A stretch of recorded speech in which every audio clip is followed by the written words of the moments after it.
नमस्कार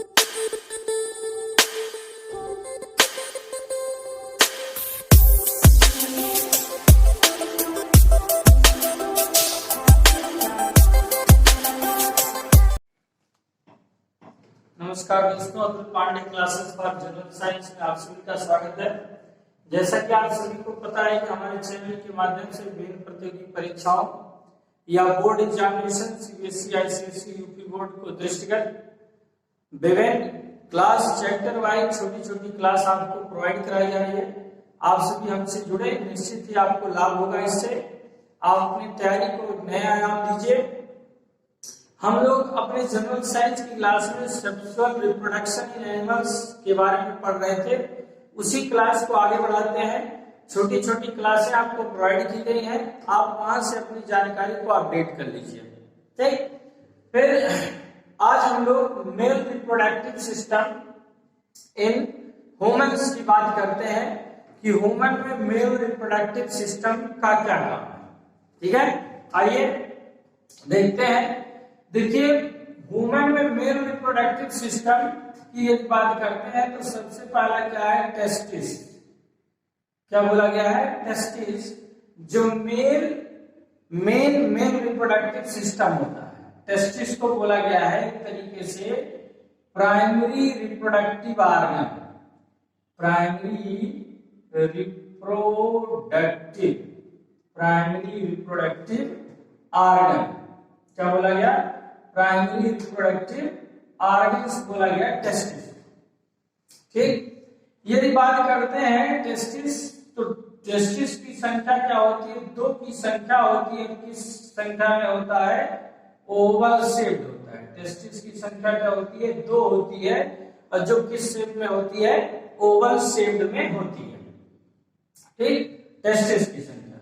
जो ये टेस्टिस बोला जा रहा है कि ह्यूमन बींग्स के आउटसाइड ऑफ बॉडी एब्डोमिनियल कैविटी, ठीक है, एब्डोमिनियल कैविटी के आउटसाइड ऑफ बॉडी में क्या होती है, लोकेट होती है।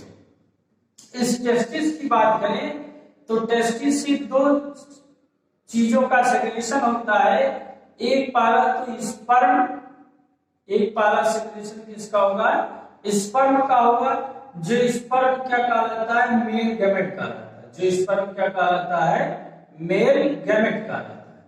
स्पर्म क्या होता है, मेल गैमेट होता है। और दूसरा एक सेक्स हार्मोन का सिक्रेशन होगा जिसको बोलते हैं टेस्टोस्टेरोन। एक मेल सेक्स हार्मोन का सिक्रेशन होगा जिसको बोला जाएगा क्या, टेस्टोस्टेरोन। ठीक है, टेस्टोस्टेरोन जो क्या है, सेक्स हार्मोन है, जो कि क्या है, सेक्स हार्मोन है ये। ठीक, टेस्टिस।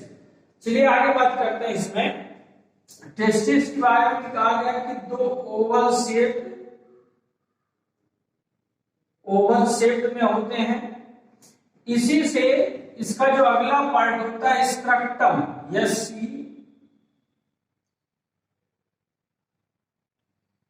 स्क्रक्टम के बारे में कहा जाता है कि मस्कुलर पाउच होता है। स्क्रक्टम क्या होता है, मस्कुलर पाउच होता है, जिसमें ये दोनों टेस्टिस क्या होते हैं, लोकेटेड होते हैं। मस्कुलर पाउच जिसमें टेस्टिस क्या होता है, लोकेट होता है, वो कहलाता है स्क्रक्टम। ठीक, फिर तीसरी चीज, इसका अगला पार्ट जो होता है बोला जाता है इपिडिडाइमिस। क्या बोला जाता है, इपिडिडाइमिस। इपिडिडाइमिस क्या होता है, इसी ओवल शेप स्ट्रक्चर, मतलब टेस्टिस पे ही क्वाइल्ड ट्यूब स्ट्रक्चर होता है। टेस्टिस पे क्या होता है, क्वाइल्ड ट्यूब स्ट्रक्चर होता है, जिसको बोला जाता है क्या, इपिडिडाइमिस, क्वाइल्ड ट्यूब, जो टेस्टिस से अटैच होता है। इसका काम क्या होता है कि जो टेस्टिस से स्पर्म रिलीज होगा, टेस्टिस से स्पर्म क्या होगा, रिलीज हो जाएगा, तो उसका स्टोर कर लेगा। ठीक है, स्टोरेज होगा, स्टोरेज ऑफ स्पर्म बोला जाएगा। स्टोरेज ऑफ क्या बोला जाएगा, स्पर्म बोला जाएगा, इपिडिडाइमिस। एपिडिडाइमिस पे क्या होगा, स्टोर होगा। फिर अगली बात ये की जाए, अगला पार्ट एपिडिडाइमिस के अंदर तो बोला जाता है, अगला पार्ट इसका वास डिफरेंस, वास डिफरेंस। ठीक, अगला पार्ट क्या हो गया, वास डिफरेंस। वास डिफरेंस क्या होगा, इसी long coil tube epididymis, long coil tube epididymis से वास डिफरेंस अटैच होगा। ठीक है, जो कि एक लॉन्ग कॉइल होगा। वास डिफरेंस क्या होगा, एक लॉन्ग कॉइल होगा जो जाके यूरिथ्रा से कनेक्ट होता है। जो किससे कनेक्ट होता है, यूरिथ्रा से कनेक्टेड होता है। कौन, वास डिफरेंस। ठीक, वास डिफरेंस यूरिथ्रा से क्या होगा, कनेक्ट होगा। वास डिफरेंस क्या होगा, पासेज होगा, मतलब वास डिफरेंस से क्या होगा, स्पर्म ट्रांसपोर्ट होगा। वास डिफरेंस से ही, ठीक है, स्पर्म ट्रांसपोर्ट होगा। वास डिफरेंस से क्या होगा, स्पर्म ट्रांसपोर्ट होगा। ठीक, तो वास डिफरेंस से स्पर्म ट्रांसपोर्ट होकर कहां पहुंच जाता है, यूरिथ्रा में पहुंच जाता है। ठीक, और यूरिथ्रा से फिर कहां पहुंच जाता है, पेनिस को पहुंच जाता है। लेकिन बट इसी के वास डिफरेंस के पाथ पे ही, वास डिफरेंस के पाथ पे ही दो तरह के ग्लैंड्स होते हैं। ठीक है, दो ग्लैंड्स पाए जाते हैं। तो एक ग्लैंड्स होता है, बोला जाता है सेमिनल। एक ग्लैंड्स को बोलते हैं क्या, सेमिनल वेसल्स। एक ग्लैंड को बोला जाएगा सेमिनल वेसल्स, और दूसरा ग्लैंड होगा प्रोस्टेट। दूसरा ग्लैंड क्या होगा, प्रोस्टेट ग्लैंड। ठीक, तो वास डिफरेंस के पाथ पर क्या मिलते हैं, दो तरह के ग्लैंड्स मिलेंगे। एक ग्लैंड को बोला जाएगा क्या, सेमिनल वेसल्स। एक ग्लैंड क्या हो गया, सेमिनल वेसल्स, और दूसरा ग्लैंड क्या हो गया, प्रोस्टेट ग्लैंड। Prostate gland. ठीक है, ये होगा कहां पर, वास डिफरेंस के along with the path of vas deferens. तो अब क्या होगा कि सेमिनल वेसल्स और प्रोस्टेट ग्लैंड से एक तरह का सेक्रेशन होगा, और सेक्रेशन किस माध्यम का होगा, लिक्विड का होगा। ठीक है, सेमिनल वेसल्स और प्रोस्टेट ग्लैंड का से एक सेक्रेशन, लिक्विड मटेरियल का सेक्रेशन होगा। ठीक, और वही सेक्रेशन, लिक्विड मटेरियल का जो सेक्रेशन होगा वो स्पर्म में रिलीज होगा। वो लिक्विड सेक्रेशन किसमें होगा, स्पर्म में रिलीज होगा। ठीक, स्पर्म में क्या हो जाएगा, रिलीज हो जाएगा। मतलब वह लिक्विड सेक्रेशन जो सेमिनल वेसल और प्रोस्टेट ग्लैंड का हुआ, वह स्पर्म में मिल गया। ठीक, और जब वो लिक्विड स्पर्म में मिल जाता है तो means add on liquid secretion with sperm is called semen, is called semen, which is a thick liquid, which is a thick liquid होता है, जो क्या होता है, thick liquid होता है। अब इसका काम, इसकी इंपॉर्टेंस क्या है। ठीक है, सेमिनल वेसल्स या प्रोस्टेट ग्लैंड से जो लिक्विड का सेक्रेशन होगा, इसका इंपॉर्टेंस क्या होगा। तो इंपॉर्टेंस ये है कि it provide nutrition to sperm. भाई स्पर्म एक लिविंग सेल है, क्या है, लिविंग सेल बोला जाता है। तो जब लिविंग सेल है तो उसको न्यूट्रिएंट्स की जरूरत है। लिविंग सेल है, क्या न्यूट्रिएंट्स की जरूरत पड़ेगी। तो न्यूट्रिएंट्स स्पर्म कहां से प्राप्त करेगा, इसी सेमिनल वेसल से। न्यूट्रिएंट्स प्रोवाइड हो जाएगा स्पर्म को, स्पर्म लिविंग होगा। ठीक, फिर दूसरी चीज, और इसकी क्या जरूरत होती है, फंक्शन क्या होता है इस लिक्विड का। तो इस लिक्विड का दूसरा फंक्शन ये होता है कि ट्रांसपोर्ट इजर टू स्पर्म, स्पर्म को इजिली ट्रांसपोर्ट करने में हेल्प करता है। नोट करिएगा, इस लिक्विड के सेमिनल वेसल से जो लिक्विड का सेक्रेशन हुआ, इसका फंक्शन क्या होगा। तो फंक्शन यह होगा कि provide nutrition,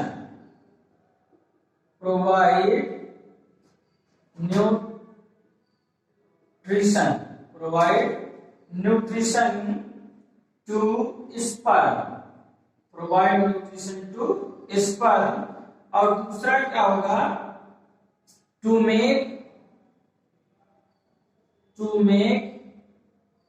easier transport,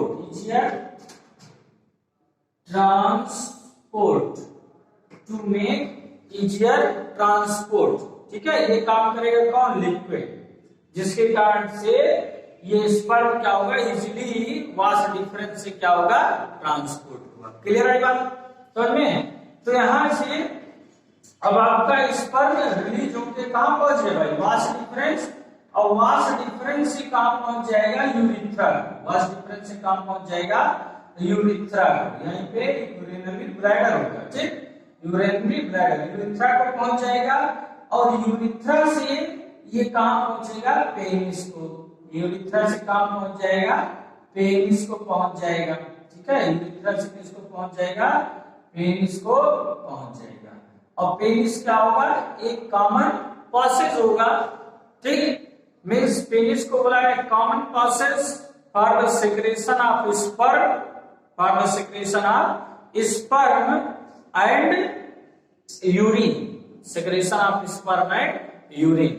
means एक ही रास्ते से मेल रिप्रोडक्टिव सिस्टम में एक ही रास्ते से यूरिन और स्पर्म का रिलीज होगा। ठीक, और जब मेटिंग होगा, मेटिंग पर रिप्रोडक्शन पर्पज से जब मेल और फीमेल मेट करते हैं for the purpose of reproduction, तो पेनिस के थ्रू स्पर्म फीमेल के वेजिना में इंसर्ट कर जाता है। फीमेल के वेजिना में क्या कर जाता है, इंसर्ट कर जाता है। फीमेल के वेजिना में इंसर्ट जब कर गया तो इंसर्ट होके वो यूट्रस से पास होते होते कहां पहुंच जाता है, ओवरी को पहुंच जाता है। ओवरी से ओवम सेल से फ्यूज करके एक नया जाइगोट बना लेता है। फर्टिलाइजेशन की प्रक्रिया क्या होती है, कंप्लीट हो जाती है। तो होता है मेल रिप्रोडक्टिव सिस्टम। फिर से सुनिएगा, छोटी सी revision. Testis male primary reproductive organ. पहला क्वेश्चन ये होता है कि primary reproductive organ in male reproductive system testis. Testis की संख्या 2 होती है, ओवल शेप्ड होता है, ओवल शेप्ड टेस्टिस होते हैं। ठीक, काम क्या है, तो टेस्टिस स्पर्म रिलीज करता है जिसको बोला जाता है मेल गैमेट, और टेस्टिस से टेस्टोस्टेरोन सेक्स हार्मोन का सेक्रेशन होता है। फिर दूसरे पार्ट की बात होती है। दूसरा पार्ट क्या होता है, स्क्रप्टम। तो स्क्रप्टम के बारे में को बोला गया कि एक मस्कुलर पाउच होती है। स्क्रप्टम क्या होती है, मस्कुलर पाउच होती है। मस्कुलर पाउच होगी। स्क्रप्टम क्या होगी, मस्कुलर पाउच होगी।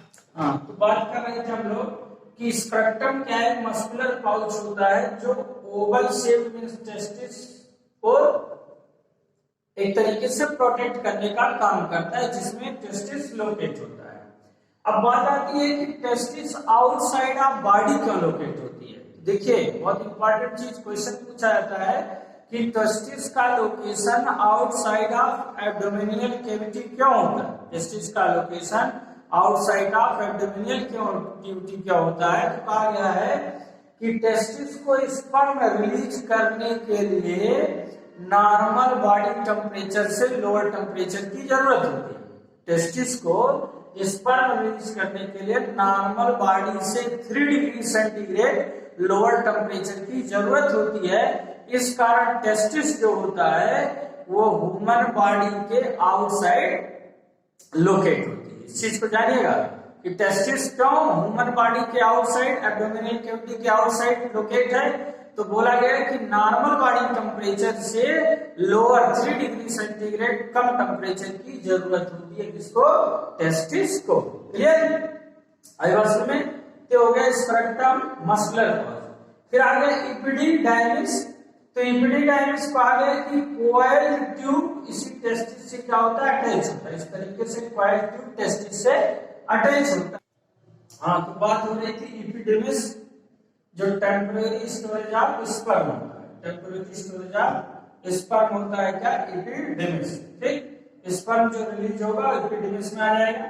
फिर वास डिफरेंस, जो स्पर्म ट्रांसपोर्ट करेगा, जो इसी लॉन्ग कॉइल से एक लॉन्ग ट्यूब स्ट्रक्चर होगा वास डिफरेंस, ये दोनों क्या होंगे इसके वास डिफरेंस, क्या हो जाएंगे वास डिफरेंस। वास डिफरेंस से स्पर्म क्या होगा ट्रांसपोर्ट होके कहां तक पहुंचेगा, यूरिथ्रा तक पहुंचेगा। लेकिन फिर कहा गया along the path of vas deferens, along the path of vas deferens के पाथ में सेमिनल वेसल्स और प्रोस्टेट ग्लैंड प्रेजेंट होंगे, सेमिनल वेसल और प्रोस्टेट ग्लैंड प्रेजेंट होंगे जो एक तरह के लिक्विड का सेक्रेशन करते हैं, ठीक, और वह लिक्विड स्पर्म में रिलीज हो जाता है, मींस वह सेक्रेशन जो होगा वो स्पर्म में मिल जाएगा। तो बोला गया कि लिक्विड प्लस स्पर्म क्या हो गया सीमेन, लिक्विड प्लस स्पर्म मिलकर क्या हो गया सीमेन। और जो बोला गया एक थिक लिक्विड होता है जिसका काम यह है, इस लिक्विड जो सेक्रेशन हुआ एक तरीके से कह रहा है कि provide nutrition to sperm, sperm को न्यूट्रिशन प्रोवाइड कराने का काम करता है लिक्विड। फिर दूसरी चीज to make easier transport of sperm, sperm के ट्रांसपोर्ट को आसान बना देता है क्योंकि स्पर्म जो बहुत ही थिक था वह हल्का थिक लिक्विड में चेंज हो जाता है जिससे उसका ट्रांसपोर्टेशन यूरिथ्रा के द्वारा वास डिफरेंस के द्वारा आसान हो जाता है। यह सेमिनल वेसल्स और प्रोस्टेट ग्लैंड का काम होता है।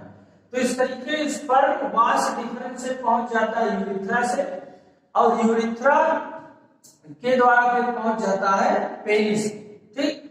और ओपनिंग ऑफ पेनिस, जब पेनिस तक पहुंच गया तो for the purpose of reproduction, reproduction purpose के लिए जब मेल और फीमेल मेटिंग करते हैं तो पेनिस के द्वारा स्पर्म, पेनिस के द्वारा स्पर्म फीमेल के वेजिना में इंसर्ट कर जाता है और फीमेल के वेजिना से वो पहुंच जाता है धीरे धीरे यूट्रस, यूट्रस से ओवरी की तरफ बढ़ते, मींस वेजिना से ओवरी की तरफ फैलोपियन ट्यूब की तरफ जाता है। ओवरी से जो ओवम सेल का सेक्रेशन हुआ है फीमेल रिप्रोडक्टिव सिस्टम में उससे फ्यूज कर जाता है, फ्यूजन के बाद एक सिंगल सेल जाइगोट बन जाता है और फिर वही जाइगोट आके फीमेल के यूट्रस में एम्बेडेड हो जाता है और यूट्रस में एम्बेडेड होकर एक अनबॉर्न बेबी के रूप में डेवलप होता है। आफ्टर सम टाइम से एक नए जीव की उत्पत्ति हो जाती है अर्थ, ठीक। तो ये थी mail reproductive system in human beings. कैसी लगी आप लोगों को क्लास जरूर बताइए, कमेंट करिएगा, ठीक। और भी अपने साथियों को जोड़ने का प्रयास करिएगा, वीडियो को लास्ट तक देखने का प्रयास करिए क्योंकि अंत तक हम आपको कुछ ना कुछ जानकारी की चीजें बताते रहते हैं। वीडियो लाइक करिएगा, ठीक। धन्यवाद, फिर मिलते हैं आपसे अगली क्लास में।